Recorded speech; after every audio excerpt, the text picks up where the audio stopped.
330 kunlik xayriya ishlari olib borish jarayonida bugun Azamat mahallada bo'lib o'tayotgan hasharda D. Mendeleyev nomidagi Rossiya kimyo texnologiya universitetining Toshkent shahridagi filialining talabalari o'zlarining tashabbuslari bilan chiqib faol ishtirok etdi.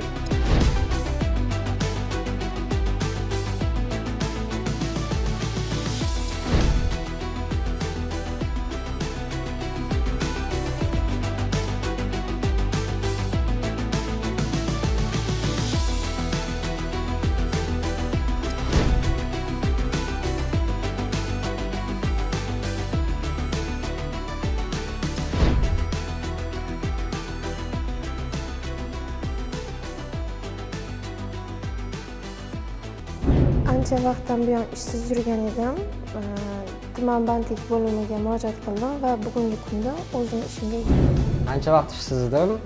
Shu sababli mahallaga chiqdim, hokim yordamchisiga uchrashdim.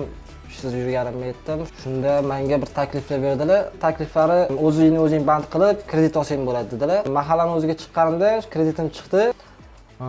Hokimiyatga borganim yo'q, boshqa joyga borganim, mahallani o'zida hammasi bitdi. O'zimizga mana ishni boshlab oldik. Shu sababli oilaviy daromadimni ham oshirdim. Prezidentimizga kattakon rahmat, tadbirkorlarga, yangi deyarli berayotganlarga. Men asli kasalim davleniyam baland edi, sahrim baland, ikki taraflama. Ko'zlarim ko'rmay qoluvdi daji. Ikki ko'zimni, oldin bitta ko'zimni operatsiya qildirdim, keyin ikkinchi ko'zimni. Mahallamizni o'zi bosh-qosh bo'lib, Bahor mahallasida turaman, Mirzo Ulug'bek rayoni.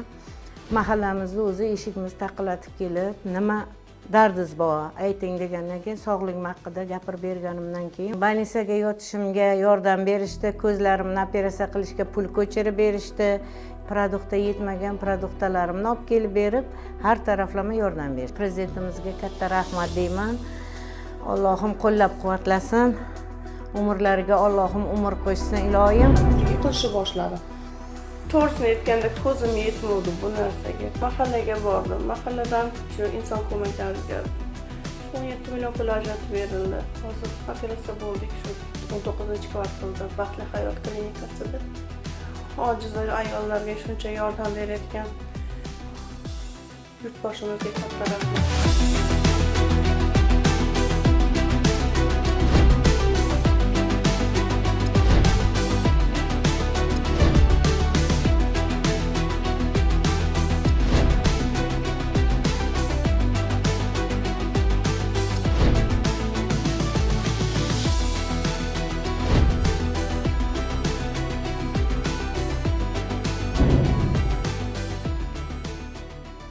Mahallada ancha yillardan beri turaman. Toshkent viloyatidan Toshkent shahriga o'tganimizdan beri ancha ijobiy o'zgarishlar bor. Loy kechib yurardik yog'ingarchilik paytlarida. Mana ko'chalarimiz asfalt bo'ldi. Suv muammosi bor edi, quvurlar o'tkazildi, ammo bosimi sal kam. O'shanga mana nasoslar o'rnatishmoqchi, davleniyani ko'taradigan. Mana simyog'ochlarimiz yog'och nimalar edi, ular almashtirildi beton nimalarga. Mahallamizda Tavket kanali, uning bo'ylari obodonlashtirilib, aleya qilinyapti. Ular xalqimizga sharoit yaratish deb bilaman. Bugungi 10 kunlikda mana katta ishlar boshlandi. Oldin umuman hech oilada hech qayerda nima kanalizatsiya bo'lmagan. Mana hozir mahallamiz raisimiz hammasini tashkillashtirib berishdi. Mana Xudoga shukr, boshlandi ishlarimiz, kanalizatsiya o'rnatildi. Hamma xursand. Nima qanaqadir bironta nimamiz bo'lsa, yetishmovchilik bo'lsa, mana mahallaga boramiz. Mahallani o'zida xalqi beryapti. Davlatimiz rahbariga kattakon rahmat. Shu narsalarni hammasini biz uchun yaratib beryapti sharoitlarni.